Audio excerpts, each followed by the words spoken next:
जनवरी की वो सर्द सुबह, तारीख 19 और साल 1990 का।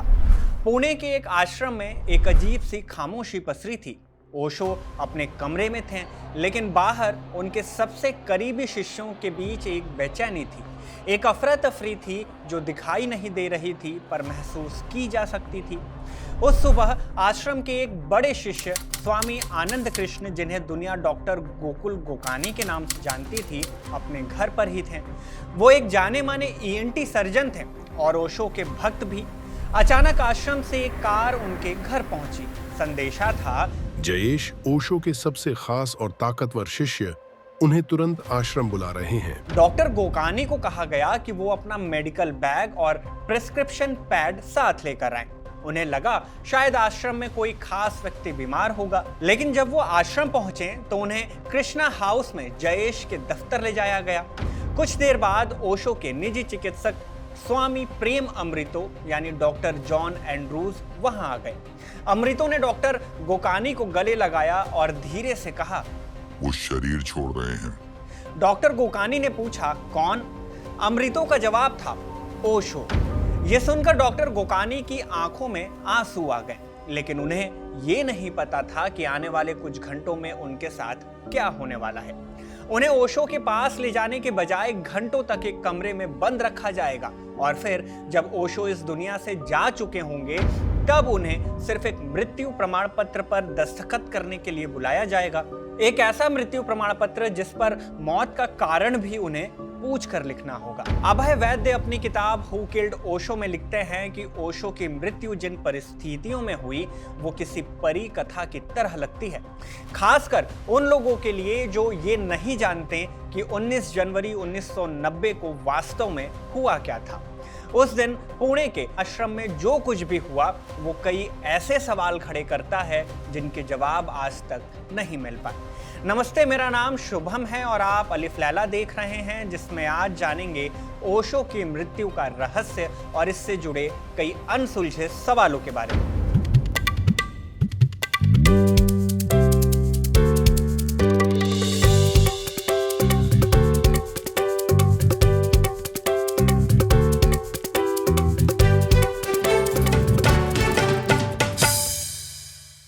ओशो का जन्म 11 दिसंबर साल 1931 को मध्य प्रदेश के कुचवाड़ा गांव में एक जैन परिवार में हुआ था। उनके बचपन का नाम चंद्रमोहन जैन था। घर में उन्हें राजा कहकर पुकारते थे। ओशो बचपन से ही विद्रोही स्वभाव के थे। उन्हें प्रकृति से बेहद लगाव था और उनकी भाषण देने की कला अद्भुत थी। 7 साल की उम्र तक वो अपने नाना नानी के पास कुचवाड़ा में रहे, जो उनकी हर इच्छा को पूरी करते थे। ओशो ने खुद अपनी आत्मकथा glimpses of a golden childhood में लिखा है कि कुचवाड़ा के एक छोटे से गांव में, जहां न कोई रेलवे लाइन थी और ना ही कोई पोस्ट ऑफिस, बस कुछ पहाड़ियां और एक सुंदर सी झील थी। छोटी उम्र से ही उन्हें मृत्यु को लेकर एक अजीब सा आकर्षण था। गांव में जब भी किसी की मृत्यु होती तो वो शव यात्रा के पीछे जाते और सारे रीति रिवाजों को ध्यान से देखते थे। दर्शन शास्त्र में एमए करने के बाद वो जबलपुर विश्वविद्यालय में प्रोफेसर बने, लेकिन उनका मन वहां नहीं रमा। 1960 के दशक में उन्होंने पूरे भारत में घूम घूम कर सामाजिक मुद्दों, धर्म और अध्यात्म पर लेक्चर देना शुरू किया। तब उन्हें आचार्य रजनीश के नाम से जाना जाता था। वो सफेद लुंगी पहनते थे और उनके पास बहुत कम सामान होते थे। उनके शुरुआती फॉलोअर्स मुख्य रूप से गुजरात और उत्तरी भारत के थे। उनके हिंदी में दिए गए प्रवचन बेहद प्रभावशाली होते थे। वो पारंपरिक मान्यताओं पर सवाल उठाते थे और लोगों को खुद सोचने के लिए प्रेरित करते थे। यही वजह थी कि पढ़े लिखे और आर्थिक रूप से स्वतंत्र लोग जो जीवन में अर्थ और उद्देश्य की तलाश में थे, उनकी ओर खींचे चले आए। ओशो की सबसे कंट्रोवर्शियल शिक्षाओं में से एक थी यौन ऊर्जा को लेकर उनका दृष्टिकोण। वो कहते थे कि यौन ऊर्जा को दबाने के बजाय समझने और आध्यात्मिक विकास के मार्ग के रूप में इस्तेमाल करने की जरूरत है। उन्होंने संभोग से समाधि की ओर जैसे व्याख्यानों से काफी विवाद खड़ा किया। इसी वजह से उन्हें सेक्स गुरु का नाम भी मिला था। हालांकि यह उनके व्यक्तित्व का सिर्फ एक छोटा सा पहलू था। 1960 और 70 के दशक में पश्चिम में भी सामाजिक उथल पुथल का दौर था। वहां के युवा हिप्पी आंदोलन, यौन मुक्ति और पूर्वी आध्यात्म की ओर आकर्षित हो रहे थे। कई लोग पारंपरिक धर्मों से निराश थे और जीवन के सवालों के जवाब ढूंढ रहे थे।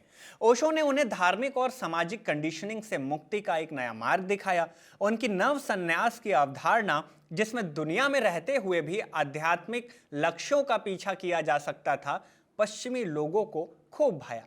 1974 में पुणे के कोरेगांव पार्क में श्री रजनीश आश्रम की स्थापना होती है।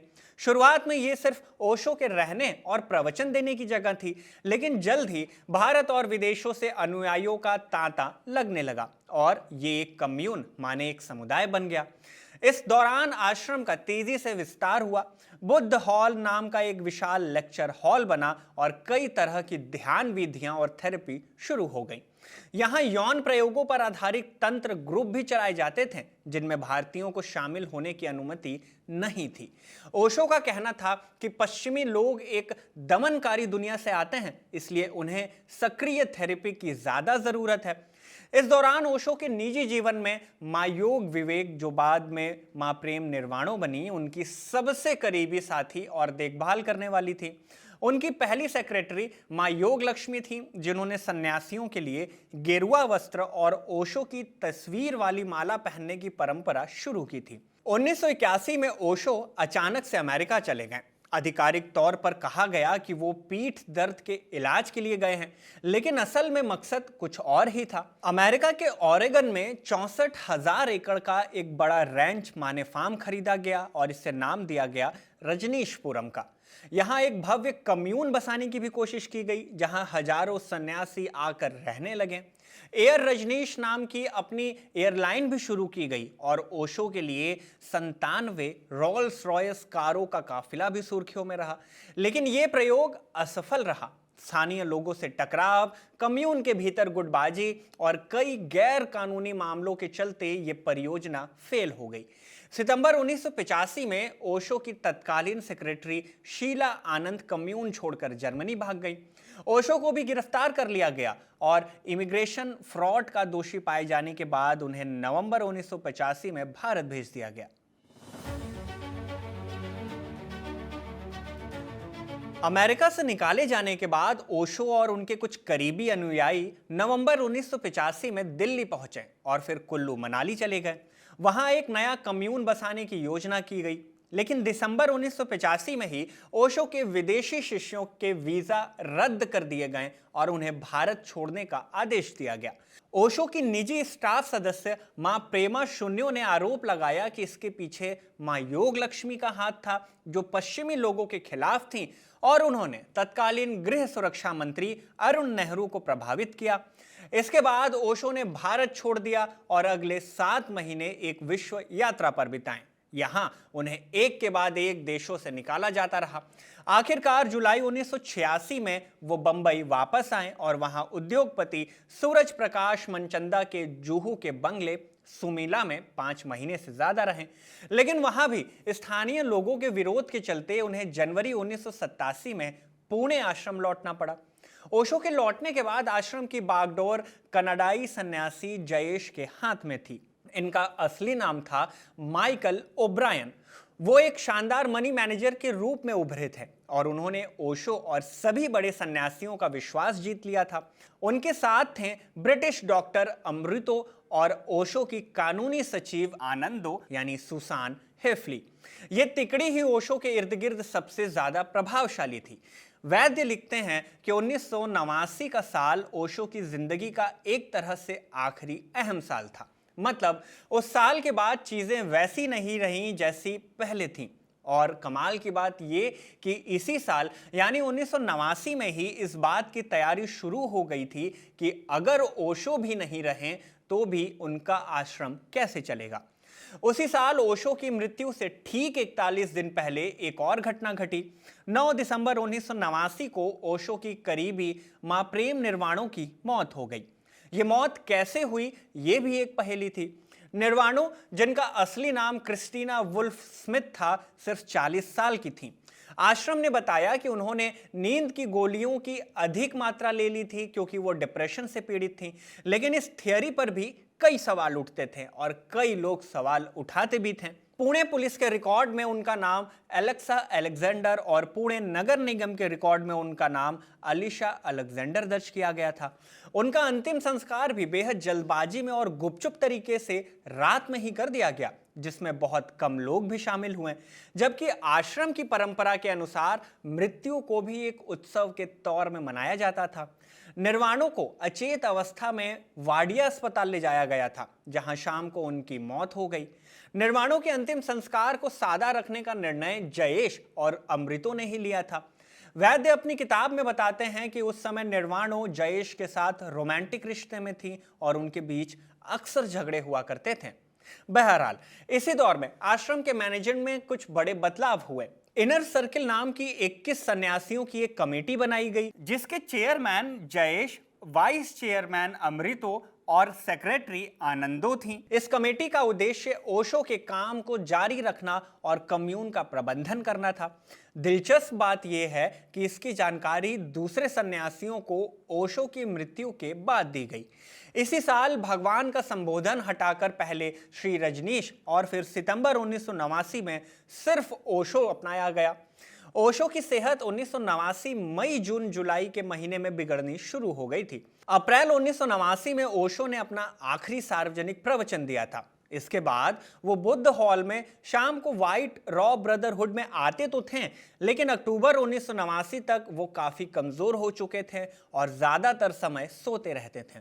उनके जीवन के अंतिम 3 महीनों में शून्यों को उनकी देखभाल के काम से भी हटा दिया गया और आनंदो ने ये जिम्मेदारी संभाली, जबकि अमृतो दिन रात ओशो के करीब ही रहते थे। और इसके बाद वो दिन आया 19 जनवरी 1990 का। आधिकारिक कहानी के अनुसार शाम 5 बजे हार्ट अटैक से ओशो की मौत हुई, लेकिन इस कहानी में सबसे बड़ा मोड़ तब आया जब ओशो की मौत के लगभग 25 साल बाद डॉक्टर गोकुल गोकानी सामने आए। वही डॉक्टर जिन्होंने ओशो का मृत्यु प्रमाण पत्र जारी किया था। 14 दिसंबर 2015 को उन्होंने एक हलफनामा दिया, जिसमें उन्होंने 19 जनवरी 1990 की घटनाओं का एक बिल्कुल अलग ब्यौरा पेश किया। अब जैसा कि हमने शुरू में जिक्र किया कि डॉक्टर गोकुल गोकानी को सुबह करीब 12:30 बजे चिटेन आश्रम से उनके घर लाया गया। उन्हें आश्रम के मैनेजर जयेश के दफ्तर भी ले जाया गया, जहां अमृतो ने उन्हें बताया था कि ओशो शरीर छोड़ रहे हैं।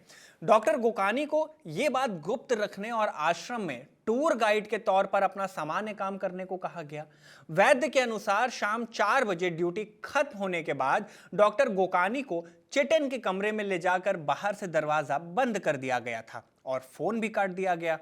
शाम करीब 5 बजे चिटेन वापस आया और डॉक्टर गोकानी को ओशो के शयन कक्ष में यानी बेडरूम में ले जाया गया। वहां पर अमृतो ने उन्हें बताया कि ओशो ने अभी अभी शरीर छोड़ा है और उन्हें मृत्यु प्रमाण पत्र लिखना है। डॉक्टर गोकानी ने इंटरव्यू में बताया कि उन्होंने ओशो के शरीर की जांच की और अमृतो और जयेश के कहने पर मृत्यु का कारण मायोकार्डियल इंफार्क्शन माने दिल का दौरा लिख दिया। उन्होंने ये भी बताया कि अमृतो और जयेश ने उनके सामने ही चर्चा की थी कि मृत्यु का कारण ऐसा लिखा जाए कि पोस्टमार्टम की नौबत न आए। हैरानी की बात यह है कि मृत्यु प्रमाण पत्र पर डॉक्टर गोकानी के क्लिनिक का पता जहां लिखा था वो हिस्सा भी काट दिया गया। नेटफ्लिक्स की डॉक्यूमेंट्री वाइल्ड वाइल्ड कंट्री में बताया गया कि ओशो की पूर्व सेक्रेटरी मां आनंदा शीला कहती हैं कि भगवान ओशो की मौत प्राकृतिक नहीं थी। जिस डॉक्टर ने मृत्यु प्रमाण पत्र लिखा था उसे लगा कि ये ओवरडोज से हुई थी। बहरहाल, आधिकारिक कहानी के अनुसार लगभग 5:30 बजे जयेश और अमृतो ने इनर सर्किल की आपातकालीन बैठक बुलाई और ओशो की मृत्यु की घोषणा की। जयेश ने ओशो की इच्छा का हवाला देते हुए उसी शाम अंतिम संस्कार करने का निर्देश दिया, जिसका कुछ सदस्यों ने विरोध भी किया था। बैठक में काम बांटे गए। नीलम को ओशो के परिवार को सूचित करना था, तथागत को अंतिम संस्कार की तैयारी करनी थी और सत्य वेदांत को प्रेस को संभालना था। अमृतो ने शाम 7 बजे बुद्ध हॉल में घोषणा करने की जिम्मेदारी ली। ओशो की मौत किस समय हुई, इसे लेकर भी कई सवाल है। अभय वैद्य अपनी किताब में लिखते हैं कि इंग्लैंड और जर्मनी में कुछ सन्यासियों को ओशो की मृत्यु की खबर 19 जनवरी की सुबह यानी भारतीय समय अनुसार दोपहर ही मिल गई थी। मां शिवम सुवर्णा, जो डेवोन इंग्लैंड में रहती थी, उन्होंने लिखा है कि उन्हें सुबह करीब 10 बजे भारतीय समय के हिसाब से दोपहर 3:30 बजे फोन पर ओशो की मृत्यु की खबर मिली। इसी तरह कोलोन सेंटर के सन्यासी ने भी बाद में कहा कि उन्हें नाश्ते के समय ही यह खबर मिल गई थी, जो भारतीय समय के हिसाब से दोपहर के 12:30 से 3:30 बजे के बीच का समय है। अगर ये सच है तो इसका मतलब है कि ओशो की मृत्यु आधिकारिक रूप से घोषित समय से काफी पहले हो चुकी थी। ओशो का अंतिम संस्कार भी बेहद जल्दबाजी में किया गया। बुद्ध हॉल में उनके शरीर को मुश्किल से 10 से 15 मिनट के लिए रखा गया। तथागत को शमशान घाट पर लकड़ियों और अन्य सामग्री की व्यवस्था करने में काफी मशक्कत करनी पड़ी, क्योंकि उन्हें बहुत कम समय दिया गया था। वैद्य वेदांत भारती, जो अंतिम संस्कार की व्यवस्था में मदद कर रहे थे, उनके हवाले से लिखा गया कि जयेश बार बार जल्दी करने के लिए कह रहे थे, और तो और चिता को जल्दी जलाने के लिए उस पर मिट्टी का तेल भी डाला गया था, जिसे डॉक्टर गुकानी समेत कई लोगों ने देखा और हैरान रह गए थे। एक और अजीब घटना उसी दिन प्रेस नोट को लेकर हुई। 19 जनवरी को ही कम्यून ने अमेरिकी अभिनेत्री शर्ली मैक्लेन की आलोचना करते हुए एक प्रेस नोट जारी किया था। बाद में इसे वापस लेने की कोशिश भी हुई। सवाल था कि अगर ओशो इतने बीमार थे तो वो इस तरह के बयान कैसे जारी कर सकते थे, या फिर कोई और उनके नाम से बयान जारी कर रहा था। ओशो की मां सरस्वती देवी फ्रांसिस हाउस में ओशो के निवास लाओजू हाउस से कुछ ही दूरी पर रहती थी। जब उन्हें ओशो की मृत्यु की सूचना मिली तो वो फूट फूट कर रो पड़ी। अभय वैद्य ओशो की 2 केयर टेकर्स के हवाले से लिखते हैं कि जब माता जी को ओशो के पार्थिव शरीर के पास ले जाया गया तो वो बार बार यही कह रही थी, बेटा तुझे मार डाला इन्होंने, मार डाला, मेरे बेटे को उन्होंने मार डाला। नीलम ने वैद्य को बताया कि माताजी को लगता था कि अमृतो ओशो को जो दवाएं दे रहे थे वो ठीक नहीं थी। कुछ दिन पहले ही जब माताजी ने ओशो से मिलने की इच्छा जताई थी तो आनंदो ने उन्हें अनुमति देने से इनकार कर दिया था। ओशो की मृत्यु के बाद जो सबसे बड़ा विवाद खड़ा हुआ वो था उनकी वसीयत को लेकर। ओशो की मृत्यु के 23 साल बाद जून 2013 में ओशो इंटरनेशनल फाउंडेशन यानी OIF ज्यूरिख ने स्पेन की एक अदालत में ओशो की एक वसीयत पेश की। यह वसीयत 15 अक्टूबर 1989 की बताई गई और इस पर ओशो के हस्ताक्षर भी थे। गवाह के तौर पर माइकल ओब्रायन यानी जयेश और डॉक्टर जॉन एंड्रयूज यानी अमृतो के हस्ताक्षर थे, और तो और इसे ओशो के तत्कालीन अटॉर्नी फिलिप टोल्केस माने प्रेम नीरेन ने तैयार भी किया था। इस वसीयत के अनुसार ओशो ने अपनी सारी बौद्धिक संपदा, रॉयल्टी और प्रकाशन अधिकार ओशो इंटरनेशनल फाउंडेशन यानी OIF को सौंप दिए थे। लेकिन यह वसीयत शुरू से ही विवादों से घिरी रही। सबसे बड़ा सवाल यही था कि अगर ऐसी कोई वसीयत थी तो इसे 23 सालों तक छिपाकर क्यों रखा गया। 1990 में ओशो की मृत्यु के समय OIF के रिप्रेजेंटेटिव्स ने कहा था कि ओशो ने कोई वसीयत नहीं छोड़ी है। जब इस वसीयत की फॉरेंसिक जांच करवाई गई तो इटली की ग्राफोलॉजिस्ट निकोल सिकोलो समेत 3 विशेषज्ञों ने इसे जाली करार दिया। सिकोलो ने अपनी रिपोर्ट में कहा कि वसीयत पर ओशो के हस्ताक्षर और 1976 में प्रकाशित हुई उनकी एक किताब पर मिले हस्ताक्षर इतने मिलते जुलते हैं कि ऐसा लगता है जैसे उसी हस्ताक्षर को कॉपी करके नया हस्ताक्षर बनाया गया हो। इस खुलासे के बाद OIF ने यह वसीयत अदालत से वापस ले ली, लेकिन भारत में पुणे में स्थित ओशो फ्रेंड्स फाउंडेशन के योगेश ठक्कर यानी प्रेमगीत ने इस मामले में पुलिस में FIR दर्ज करवा दी। FIR में जयेश, अमृतो, टोल्केस और दूसरे लोगों पर जालसाजी करने का आरोप लगाया गया। यह मामला बॉम्बे हाईकोर्ट तक भी पहुंचा। हाईकोर्ट ने पुणे पुलिस को जांच में ढिलाई बरतने के लिए फटकार लगाई और मूल वसीयत को भारत लाने का भी निर्देश दिया। ओशो के छोटे भाई शैलेंद्र सरस्वती ने भी इस वसीयत को जाली बताया। इस मामले में ओशो इंटरनेशनल फाउंडेशन, खासकर चेयरमैन माइकल बायर्न यानी जयेश ने हमेशा यही कहा कि वो ओशो के निर्देशों का ही पालन कर रहे हैं। बायर्न के अनुसार ओशो के आखिरी शब्द थे, मैं तुम्हें अपना सपना सौंपता हूं।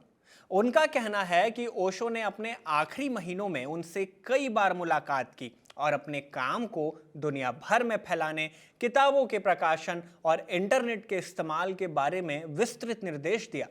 OIF का दावा है कि ओशो ने खुद अपनी सारी बौद्धिक संपदा एक फाउंडेशन को सौंपी थी और जयेश को इनर सर्किल और ओशो इंटरनेशनल प्रेसिडियम का चेयरमैन नियुक्त किया था, ताकि उनके काम को 24 कैरेट सोना बनाए रखा जा सके और उसे धर्म या गुरु बिजनेस बनाने से बचाया जा सके। ओशो की मृत्यु के बाद उनके विशाल साम्राज्य और विरासत का क्या हुआ, ये भी जानना बेहद जरूरी है। जयेश और अमृतो ने ओशो के अंतिम निर्देशों का हवाला देते हुए कम्यून के संचालन में कई बड़े बदलाव किए। सबसे पहले पूना सेकंड के दौरान जो इनर सर्किल बनाया गया था, उसमें से धीरे धीरे उन सदस्यों को हटा दिया गया या वो खुद छोड़कर चले गए जो जयेश की नीतियों से सहमत नहीं थे। वैद्य लिखते हैं कि इन लोगों को ये कहकर बाहर का रास्ता दिखाया गया कि ओशो ने शरीर छोड़ दिया है, अब सबको अपना ख्याल खुद रखना होगा, कम्यून उनकी जिम्मेदारी नहीं लेगा। इसके बाद ओशो की बौद्धिक संपदा, उनकी बातें, किताबें, ध्यान के तरीके, इन सब का कंट्रोल विदेश में ज्यूरिख और न्यूयॉर्क की संस्थाओं को सौंप दिया गया। OIF ने ओशो नाम और उनकी ध्यान विधियों को ट्रेडमार्क करा लिया और दुनिया भर में ओशो केंद्रों को लाइसेंस, फीस और शर्तों का पालन करने के लिए मजबूर किया जाने लगा। फेसबुक और यूट्यूब पर ओशो की तस्वीरें या वीडियो पोस्ट करने वाले लोगों को भी कॉपीराइट उल्लंघन के नोटिस भेजे जाने लगे। एक यूरोपीय अदालत में तो OIF के वकील ने यहां तक कह दिया कि ओशो का ध्यान से कोई लेना देना नहीं है, ये एक ब्रांड है। पुणे स्थित आश्रम, जो कभी ओशो कम्यून इंटरनेशनल के नाम से जाना जाता था, उसका नाम बदलकर ओशो इंटरनेशनल मेडिटेशन रिजॉर्ट कर दिया गया। वहां से धीरे धीरे ओशो की तस्वीरें भी हटा दी गईं। अभय वैद्य DRC ओब्रायन यानी जयेश के भाई के एक इंटरव्यू का हवाला देते हैं, जिसमें उन्होंने कहा था कि आश्रम में आने वाले युवा लोग एक मरे हुए आदमी की हजारों तस्वीरें देखकर असहज महसूस करते हैं। यहाँ तक कि ओशो की समाधि, जिसे उनके अपने निर्देशों पर बनाने का दावा किया गया था, उसके अस्तित्व को भी नकारने की कोशिश की गई। 2007 में कम्यून की प्रवक्ता अमृता साधना ने वैद्य को बताया कि चुआंगजू ऑडिटोरियम को समाधि कहना एक गलती थी। यह विडंबना ही है कि जिस व्यक्ति ने जीवन भर व्यवस्थाओं, पाखंडों और अंधविश्वास पर प्रहार किया, उसी की मृत्यु और विरासत इतने गहरे रहस्य और विवादों से घिर गई है।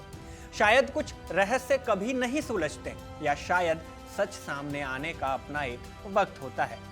इसी के साथ अलिफ लैला के इस अंक को यहीं खत्म करते हैं। इसे लिखा हमारे साथी कमल ने और इसे शूट किया है निवेदिता ने। मेरा नाम है शुभम और आप देखते रहिए खबर का।